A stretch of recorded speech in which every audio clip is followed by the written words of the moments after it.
Bueno, vamos a ver ahora el tema de reacciones en paralelo, en donde las dos reacciones que tenemos y se producen son deseables. A veces vamos a tener reacciones secundarias o indeseables, como les dicen, pero esas son cuando se nos produce también monóxido en estas combustiones.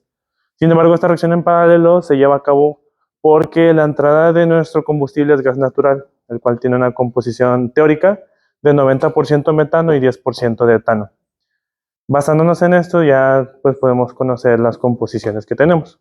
No se asusten si ven que tenemos dos conversiones, dos factores de conversión, el 0.90 y el 1. Está bien, porque cada reacción tiene la propia. El problema indica que de entrada de gas natural el flujo se tiene una corriente de 200 moles sobre hora y que de aire entra un 30% en exceso. Salen las siguientes corrientes: metano, oxígeno, nitrógeno, dióxido y agua. Entonces vamos a empezar primero por donde atacamos el problema. Número 1, siempre hay que hacer el diagrama. Esto estaba redactado en un texto, nosotros le hicimos diagrama. Etiqueten el diagrama, hagan los flujos, etiqueten los flujos que se entran y siempre pongan el cuadrito de cuántas flechas entran, cuántas flechas salen. Eso es básico. Segundo, hagan las reacciones que tenemos. Y ahora sí vamos a preguntarnos qué es lo que nos está pidiendo. En este caso, estos problemas que nos piden son problemas muy simples y básicos y solamente nos piden hacer la tabla de entradas, consumos, producciones y salidas. Para conocer cuál es la corriente que entra de aire, vamos a hacer la estequiometría del oxígeno teórico. Sin embargo, antes de llegar a eso, hay que hacer la división de esta corriente de 200. ¿Cuánto se va a cada reacción? Y para eso es que necesitamos la composición del gas natural. Para el metano se nos va de los 200, el 90% corresponde a esta reacción. Y para el etano, el 10%, que sean 200 por 0.1, son 20 en este caso. 20 moles sobre hora. Y ahora sí podemos ya conocer el oxígeno teórico de esta reacción. Va a ser 280 del metano por el factor estequiométrico, que es 2 sobre 1. Cancelamos términos semejantes y nos resulta en 360. Para el etano tenemos que son 20 por 7 medios entre 1, resultándonos en 70. La suma de estos 430, pero también se nos indica, y mucho ojo, que tenemos un 30% en exceso, por lo tanto vamos a multiplicar 430 por 1.30. ¿Por qué 1.30? Porque el 430 por 1 es multiplicarlo por sí mismo, y multiplicarlo por el 0.30 viene siendo la representación matemática del 30% de lo que corresponde a este número. Sin embargo, si juntamos estos dos números en un 1.30, se hace la suma directamente y no hay que hacer dos operaciones aparte. El oxígeno teórico de entrada, ya con el exceso, serían de 559, y este número va a venir en nuestra tabla junto con la entrada de metano y la entrada de etano. Pero también, como conocemos de manera teórica, el aire tiene una composición de 21% oxígeno y 79% nitrógeno. El nitrógeno, aunque no sea parte de la reacción, también hay que considerarlo en las tablas. ¿Por qué? En temas más adelante, el balance de energía también viene afectando el nitrógeno que entra al reactor. ¿Cómo conocemos el nitrógeno? Pues es una regla de 3 simple. Si 559 representa el 21% y nitrógeno corresponde al 79, se hace la multiplicación de 79 por 559 entre 21, dándonos un total de 2102.9647. Y como ni siquiera se consume y como tampoco se produce, entra y sale directamente el mismo número. Y ya podemos proceder. Número 1, hay que conocer cuánto del combustible consumimos. En este caso, el etano se consumió de manera completa, por eso tampoco sale. Y el metano sí tuvo una conversión de 0.90.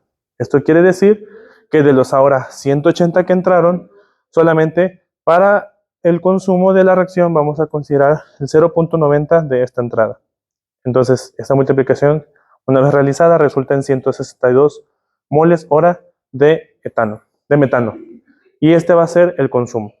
Cada una de estas multiplicaciones tiene aquí su correspondiente señalización, vamos a decirlo así. Y pues podemos ahora seguir con lo que viene siendo el dióxido de carbono consumido. Estos moles de consumo de metano fueron los mismos que se usaron para esta multiplicación, donde por cada mol de dióxido de carbono teníamos un mol de metano, y esto lo podemos ver en la ecuación. Esa multiplicación pues es lo mismo, 162 moles hora de dióxido de carbono.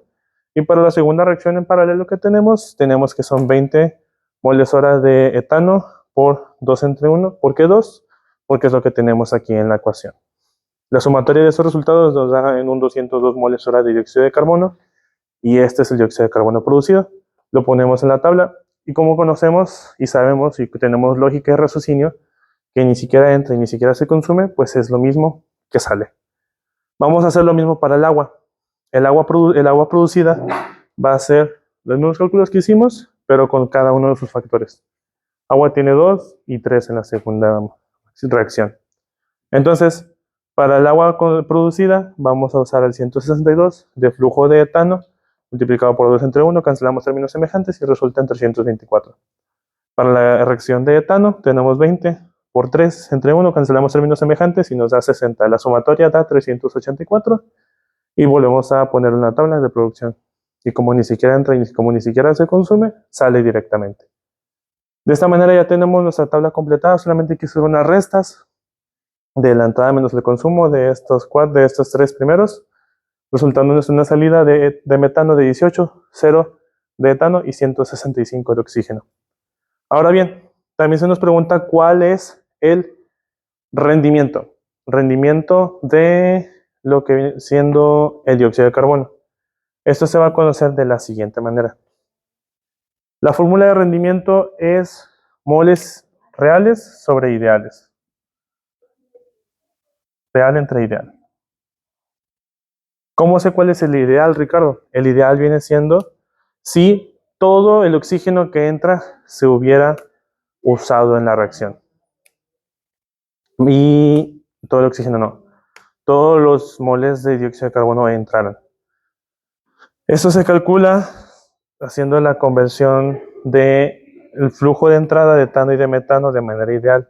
O sea, hace el que entró de manera directa antes de tener la conversión en el reactor. Eso hubiera sido el ideal. Por eso aquí usamos el flujo directo de 180, que fue el primitivo que obtuvimos aquí, y el de 20, que pues de hecho no nos afecta mucho este hecho porque ya tenía una conversión del 1%. O sea, se consumió de manera completa. Del 1, o sea, 100%. Entonces, haciendo esto, cancelamos igual términos semejantes, y nos queda que tenemos de manera ideal, si todo hubiera reaccionado de manera ideal, 220 moles. Entonces tenemos 202 entre 220 por 100, 91.31% de rendimiento para el dióxido de carbono. Y aquí se me olvidó considerar también esta parte del oxígeno consumido. El oxígeno consumido se calcula igual que el metano, el dióxido de carbono y pues el agua. Como hacemos la multiplicación de los flujos que entraron ya considerando la conversión por sus factores estequiométricos de las reacciones. Entonces por eso nos da que es 394 y de aquí obtenemos este dato. Y ya para la salida pues es una resta. Gracias por su atención. Si tienen alguna duda o comentario, pónganlo en la caja de comentarios del video.